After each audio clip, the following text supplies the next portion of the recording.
කොහොමද කට්ටියම අයිබෝන් මේ අද වීඩියෝ එක මේ ස්පොන්සර්ෂිප්ස් හරි ඒ වගේම අපි කරන්නේ ඒජ් කෙයාර් වර්කර් ඩිසෙබිලිටි වර්කර් ඒවා සම්බන්ධයෙන් නෙමෙයි මම හිතන්නේ මේක මට යුතුයකමක් මේක උඹලන්ව දැනුවත් කරන එක කියලා නැත්තම් මේක ඉග්නෝර් කරලා හිටියොත් ඒ කියන්නේ අතහැරලා දැම්මොත් සමහර අය ඒ නිසා අමාරු වෙටෙන්න පුළුවන් නිසා මම මේ වීඩියෝ එක ගත කරන්නේ ගොඩක් දුරට මම බලාපොරොත්තු වෙනවා මේ වීඩියෝ එක කෙටි කරන්න මම මේ සම්බන්ධයෙන් කලින් වීඩියෝකුත් කරලා තියෙනවා මොකද මගේ යාළුවෙක් ඕස්ට්‍රේලියාවට එන්න කියලා ලොකු ගාණක් ඒජන්සි එකට දීලා ඒ මිනිස්සයාව අපේ යාළුවාව මේ ඕස්ට්‍රේලියාවට එවපොත් නෑ සල්ලි දීපු මිනිහත් අන්තිමට පැනලා ගිහිල්ලා ඒ දවස්වල යාව අරගෙන ඇවිල්ලා තිබ්බේ යාව ඩ්‍රයිවිං ජොබ් එකකටයි ක්ලීනින් ජොබ් එකකට හරි ඒ වගේ කම්පැනි එකකට දානවා කියලා සල්ලි අරගෙන.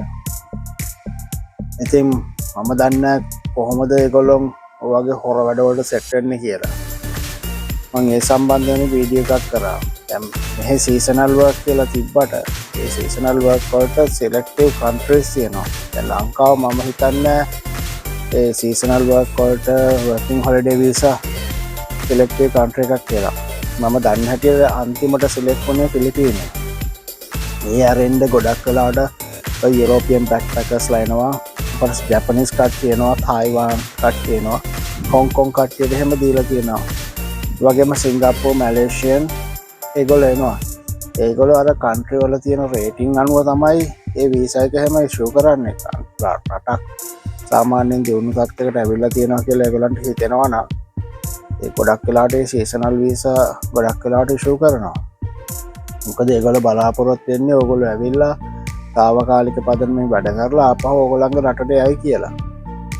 මම හිතන්නේ ලංකාවට එහෙම සිටුේෂන් එකක් ඇවිල්ලා තියෙනවා කියලා තාම. ඉතින් අපි දන්නේ නැහැ හෙට දවස කොහොමද වෙන්නේ කියලා. ඒ කියන්නේ මේ දැනට තියෙන එක. දැන් ගිය සතියේ දවසක අපේ වීඩියෝ බලන සහෝදරයෙක් මට මේ WhatsApp එකෙන් මැසේජ් එකක් එවලා තිබ්බා ෆොටෝ දෙකකුත් එක්ක සහෝදරයා ප්‍රශ්නයක් තියෙනවා මෙහෙම ඇඩ්වර්ටයිස් කරනවා මේ සීසනල් වර්ක්ස් වලට ඕස්ට්‍රේලියාවට එන්න පුළුවන් කියලා. මම බැලුවා මොකද්ද මේ ආයතනය කියලා Google එකේ ගහලා බලලා අප්පුවන්න දන්නේ ඔය. බැලුවාම එහෙම එකක් නැහැ. මේ ඕස්ට්‍රේලියාවෙත් නැහැ එහෙම එකක් මම දන්නේ ලංකාවේ. ලංකාවේ නම් ටෙලිෆෝන් නම්බර්ස් දීලා තියෙනවා. ඒකට කතා කරන්න කියලා තියෙනවා. ඉතින් ආදරෙන් කියන්නේ ඔය වගේ හොරුන්ට අහු වෙන්න එපා. ඒ වගේ දෙයක් දැනගත්තොත් ඔයගොල්ලෝ අර ලංකාවේ තියෙනවානේ විදේශ කටයුතු කම්කරු අමාත්‍යාංශයේද නැත්නම් අර විදේශ සේවා නීතිකාරයනේ රටාරණ කට්ටිය සම්බන්ධයෙන් වැඩ කරන්නේ. ඒ වගේ හොට්ලයින් එකට කෝල් කරලා පොඩ්ඩක් කියන්න. නැත්නම් දැනගන්න ඕන නම් නැත්නම් මේ ඕස්ට්‍රේලියානු මහා කොමසාරිස් කාර්යාලයට හරි කෝල් කරන්න. මොකද මම දන්න හැටියට මෙහෙට එහෙම සීසනල් වර්ක්ස් ආපු අය දන්නේ නැහැ. හැබැයි වෙන ක්‍රමයකට එනවද දන්නෙත් නැහැ. දන්නේ නැති දෙයක් ගැන මට කියන්න බෑ. හැබැයි ඒගොල්ලෝ තිබ්බ පේපර් කටින් දෙකක් මම හිතන්නේ මේ පොඩි ෆොටෝ දෙකක් ගහලා ඒවලා තිබ්බේ. ඒ දෙකේ තියෙන තොරතුරු අරන් නම් පොඩ්ඩක් සැකසහිතයි එහෙම දේවල් ඇත්තටම තියනවද කියලා. මොකද ඒක බැලුමට උන් පේනවා ඒකේ ඇඩ්‍රස් එකක් නැහැ. ක්‍රියාපදිංචියක් වෙන්න තැනක් නැහැ. ඉතින් කොහොමද නිකන් ටෙලිෆෝන් නම්බර් එකකට දාලා ඒ වගේ දෙයක් ඉදිරිපත් කරන්න කියන එක තමයි මගේ ප්‍රශ්නය. අනිත් එකේ මේ වැටුප කියලා දාලා තියෙනවා මාසෙකට 5,75,000 6,50,000 අතර. ඒක 200න් බෙදුවොත් කියමුකෝ ලොකු ගාණක්. ඉතින් මේ ගොඩක් වෙලාට දැන් මෙහෙනවා බැක්පැකර්ස්ලා එතකොට ඔය ෆාම් වල වැඩ කරන්න ෆාම් වලට නම් සමහර වෙලාවට ඔය පැසිෆික් අයිලන්ඩ්ස්ලා එහෙම ගෙන්නනවා ෆීජි කට්ටියව ඒ වගේ රටවල කට්ටියව ඒගොල්ලන්ට වෙනම ස්කීම් එකක් තියෙනවා ෆාම් ස්කීම් කියලා ඒගොල්ලෝ මේ රටත් එක්ක අස්සම් කරපු ඒ ස්කීම් එක ඒ ඇග්‍රීමන්ට් එක අනුව තමයි මෙහෙ ඇවිල්ලා වැඩ කරන්නේ. දැන් මම දන්නවා මේ අපේ මිත්‍රයෝ ඉන්නවා මගේ මිත්‍රයෙක් ඉන්නවා එයා මේ උදව් කරන ඒ ෆාම් ස්කීම් එකෙන් ආපු කට්ටියට පැසිෆික් අයිලන්ඩ්ස්ලාට ඒගොල්ලෝ වැඩ කරන්නේ තනිකර මීට් ඉන්ඩස්ට්‍රි එකේ. ඒ කියන්නේ මේ මස් හදන තැන් වල ඒ කියන්නේ අබටුවා ඒ කියන්නේ ස්ලෝටර් හවුස් කියලා කියන්නේ කියන්නේ මේ සත්තු මරලා ඒවා සුද්ධ කරලා ඊට පස්සේ ඒවා ප්‍රොසෙස් කරලා පැක් කරලා එහෙම තියෙන ආයතනවල ඒවා ගොඩක් ඈත පොඩ්ඩක් ඇහෙන් තියෙන්නේ. ඒවා වැඩ කරන්න තමයි ඒ කට්ටියව ගෙනල්ලා තියෙන්නේ. ඒකට විශේෂ මේ ඇග්‍රීමන්ට් එකක් කරා තමයි ඒගොල්ලෝ එන්නේ. ඉතින් මේ සමහර අය එනවා මෙහෙට ෆාම් වල එහෙම ඇත වැඩ කරනවා. ඒගොල්ලන්ට ඒ වීසා කන්ඩිෂන් එකක් තියෙනවා. ඒගොල්ලෝ මාස 6ට එහෙම එන්නේ. ඒ කියන්නේ වර්කින් හොලිඩේ වීසා කියන කැටගරි එක. ඔයගොල්ලෝ තෝරනම් ගිහිල්ලා බලන්න වර්කින් හොලිඩේ වීසා කියන එක. ඒකට පොඩ්ඩක් අයිඩියා එකක් එන්නේ. මම ලින්ක් එක දාන්නම් වර්කින් හොලිඩේ වීසා කියන එක. ඒකට සිලෙක්ටිව් කැටගරිස් තියෙනවා. ඒකට ඔබ්ලිගේෂන්ස් තියෙනවා. ඔයගොල්ලන්ට එලිජිබිලිටිස් තියෙනවා. ඒ කියන්නේ ඔයගොල්ලන්ට මේ රටට යන්න ආයේ ඔප්පු කරන්න ඕනේ. ඔයගොල්ලන්ට රස්සාවක් තිබිලා තියෙනවද? ඔයගොල්ලන්ගේ අතේ සල්ලි තියෙනවද? මොකද හොලිඩේ එකකට නෙන්නේ වැඩ කරන්න නෙමෙයිනේ. ඉතින් එහෙම එකක් තියෙනවා. එතකොට ඒගොල්ලන්ට මේ නගර බද පළාත්වල වැඩ කරන්න බෑ. එහෙම වුණාම සමහර අයට වැඩ කරන්න වෙන්නේ ඈත පළාත්වල විශේෂයෙන්ම ෆාම් වල වැඩ කරන්න ඒගොල්ලෝ තමයි යන්නේ. ඉතින් එහෙම ක්‍රමයක් තමයි මම දන්නේ. අලුතෙන් වෙනස් වෙලාද කියන එක මම දන්නේ නැහැ. දැනට දැනුවත් නැහැ.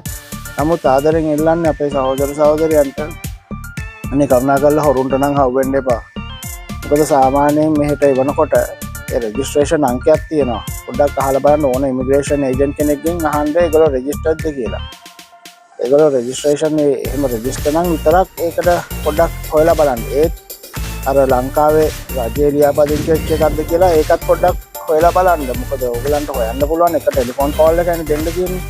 ඉතින් මම දන්නවා සමහර ආයතන එහෙම වැඩ කරන්නේ නැහැ හරියට එහෙම කියලා. නමුත් ඒක ඕගලන්ගේ සල්ලිනේ.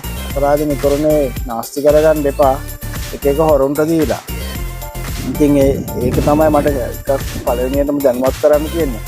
මොකද සාමාන්‍යයෙන් 6,50,000ක් කියන එක මේ මම හිතන්නේ ග්‍රොස් එකත් එක්ක පොඩ්ඩක් ලෝ. අපේ සාමාන්‍යයෙන් මෙහි මිනිමම් සැලරි එක වෙන්නේ පැයකට ඩොලර් 24,710ක්.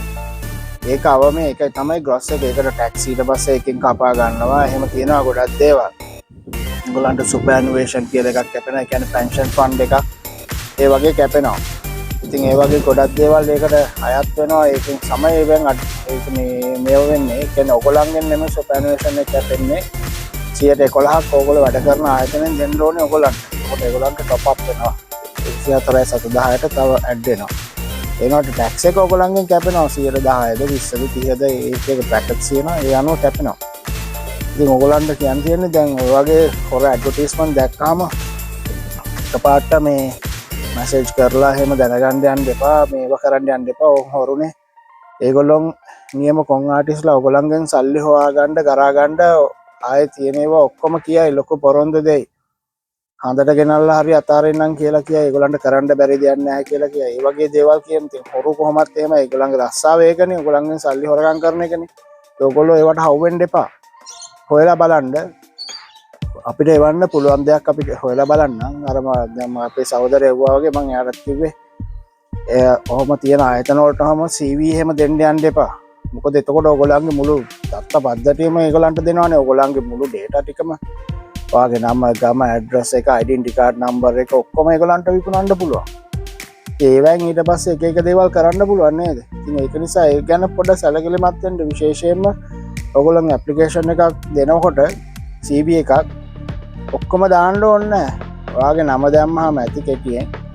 ඊට පස්සේ ඔයගොල්ලන් ඉන්න නගරේ නම දාන්න. ටෙලිෆෝන් නම්බර් එකයි ඊමේල් එකයි දෙන්න. මොකද ඒක දෙන්නේ ඒගොල්ලන්ට ආයේ ඔයගොල්ලන්ව කන්ටැක්ට් කරගන්නනේ. එතනින් එහාට තියෙන මේවා ටික ඔයගොල්ලන් ඉන්ටර්වයුව එකකින් පස්සේ එහෙමනේ මුළු ඔක්කොම දෙන්න එපා. පාස්පෝර්ට් නම්බර්ස්, ඩෙන්ටි කාඩ් එකේ නම්බර් එක, ඩ්‍රයිවර්ස් ලයිසන්ස් නම්බර්ස් ඒව නම් දෙන්න එපා කරුණාකරලා. මං හිතන්නේ මේ දැනුවත් වීම ඔයගොල්ලන්ට වැදගත් වෙයි කියලා. මම මේ ඇඩ්වර්ටයිස්මන්ට් එකේ මේ ෆොටෝ දෙකකුත් මේ වීඩියෝ එකකට දාන්නම් පුළුවන් නම් බලන්න. ඒ වගේ ඒවා මං හිතන්නේ 10 ගණක් ඇති ලංකාවේ. ඉතින් එහෙමනම් අහුවෙන්න එපා වරුන්ට. හැමෝටම ජය වේවා. අපි ඊළඟ සතියේ හොඳ වීඩියෝ එකක් කරමු. මම දැනට මේ HK ස්පොන්සර්ෂිප්ස් දෙන ආයතන සම්බන්ධයෙන් මේ රිසර්ච් එකක් කරගෙන යනවා.